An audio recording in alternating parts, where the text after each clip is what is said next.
hidrossolúveis, né? Que basicamente é o complexo B, né? E a vitamina C, beleza? Bom, o que que acontece aqui? Esses vegetais, essas substâncias, a gente chama de complexo B porque quimicamente elas são muito parecidas, tá? É, a vitamina B1, ela ficou muito, historicamente, né, ela é cobrada por causa do beriberi, tá? A vitamina B1, carne, né, cereais, vegetais, a falta dela causa o beriberi. O beriberi é um problema neurológico associado aí à fraqueza muscular, tá? E também problemas respiratórios. Isso era típico de marinheiro, tá? Beriberi, numa língua lá, acho que da Indonésia, quer dizer não posso, não posso. Porque o marinheiro caía no chão e não conseguia nem mais levantar. Então ia ter problema neurológico, com dores e falta de comunicação entre o sistema nervoso e o muscular, dando essa fraqueza associada à dificuldade respiratória, tá?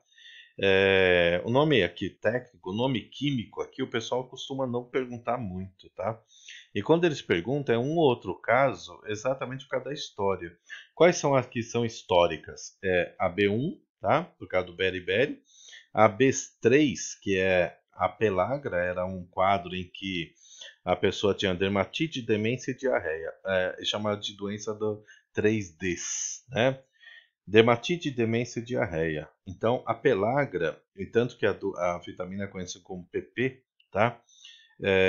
Exatamente, era uma outra doença típica de marinheiro.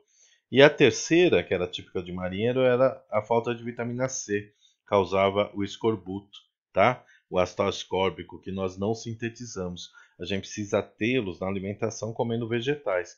Imagina um marinheiro que ficava 6, 7 meses no mar, aí ficava sem acesso a esses alimentos frescos. E o escorbuto era uma hemorragia nas gengivas, né? Depois dava uma articulação aí inflamada e começava a ter problema na vascularização, na microvascularização, tá? Então, imagina a gengiva apodrecer, para você ter uma ideia, né? Então, era um quadro típico de marinheiro. Então, era o escorbuto, a pelagra e o beriberi, beleza? Vamos lá? Outra que eles perguntam aqui é a B6, a B11 e a B12. As três, pessoal, estão associados à produção tanto da hemácia, como na maturação da hemácia, como na produção da hemoglobina, tá? A B6, vamos falar dela aqui, ó. A B6, pessoal, ela pirodoxina, é o nome dela, né? Ela vai fazer com que o seu metabolismo fique desacelerado, tá? E isso na maturação de células, caso da medula óssea que matura os glóbulos vermelhos, isso é muito sério, porque você compromete lá o metabolismo celular, tá? A B11, que é o famoso ácido fólico, né? Ele atua diretamente na produção lá no fígado da hemoglobina, tá? E aí a falta dela causa uma anemia, tá? A B6, B11 e B12 podem ser associados a quadros anêmicos. Para quem não lembra, o que é anemia? Hein, gente? É a falta de hemácias no nosso corpo, glóbulos vermelhos. E aí pode ser a falta de ferro, que aí é chamada de anemia ferropriva. Aí não tem nada a ver com vitamina, tá? Agora, a falta de uma destas aqui, ó, pode dar anemia chamada perniciosa. O que é uma anemia perniciosa? O cara tá lá com anêmico, tomava ferro, literalmente, né, na alimentação, e acabava, mesmo assim, continuava com o quadro anêmico. Aí eles chamavam que ela persistia, perniciosa vem disso, tá bom? O ácido fólico também atua no desenvolvimento celular, mitose e meiose, por isso que grávidas normalmente elas tomam ácido fólico, né, como reposição aí, para não faltar, né, vitamina para o desenvolvimento do bebê lá, do feto, tá certo? E a B12, pessoal, que hoje é muito falada. Por quê? É o seguinte, a B12 quem nos dá são as bactérias na nossa microbiota. Só que ela precisa de carne, ovos e laticínios para isso acontecer. Cara, se o cara é vegano, ele não toma, desculpa, ele não tem na alimentação dele nada de origem animal, tá? Então, pode ser que ele tenha uma avitaminose da B12. Tem muito vegano aí que acaba desenvolvendo anemia por causa disso. Então, quem se dispor a ser vegano hoje em dia, é bom que consulte aí um nutricionista para ter uma alimentação variada, para não faltar a B12 na sua alimentação, tá? No seu corpo, desculpa. As bactérias é que nos dão ela, tudo bem? Então, anemia tem que tomar muito cuidado, porque aí é transporte de oxigênio, tá bom? E a vitamina C, pessoal, que é um antioxidante muito potente, tá? Junto com a vitamina E. Então, vamos lá, vamos falar um pouquinho de radical livre, tá?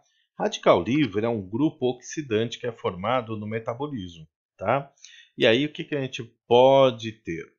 Esse radical livre, ele acaba reagindo ou com uma célula, oxidando a membrana, por exemplo, pode oxidar o material genético, o DNA, causando uma mutação, e também nós podemos ter aí os anticorpos sendo oxidados, e aí diminui sua imunidade.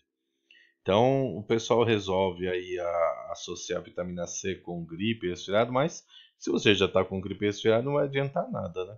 O que você precisa é tê-los assim, sempre na alimentação, de forma assim contínua, porque nós não sintetizamos a vitamina C. E aí a falta dela aumenta a quantidade de radicais livres, tá? Aumentando o radical livre, a gente vai ter aí uma baixa no sistema imunológico, aumenta o número de mutações, tá? A gente vai ter um envelhecimento precoce, em alguns casos mais raros, beleza? Então vamos lá, B1, B2, B3, B6, B11 e B12, complexo B. Por que eu não falei da B2, ô professor? Porque ela é pouco falada, tá? A riboflavina aqui, ela é pouco falada, ela causa uma dermatite, né? Quando falta essa vitamina. Mas outras também causam dermatites, né? A B1 pode causar uma dermatite, tá? A B6 pode causar uma dermatite, tá? Então, a B6, a B3, tudo bem? Mas as que caem é B1 por causa do beriberi, que é histórico, a B3, que é PP, por causa da pelágra, que também é histórico dos marinheiros. Hoje se fala muito a B12 por causa dos veganos, aumentou muito aí o caso de veganismo, né? E aí o pessoal tem perguntado aí bastante a associação dela com anemia, tá? E a vitamina C, que é sempre corriqueira nos vestibulares, ok? Bom, então essas são as vitaminas hidrossolúveis e lipossolúveis, tá? E a gente vai partir agora para o nosso DNA, material genético. E aí encerra essa parte de substâncias orgânicas.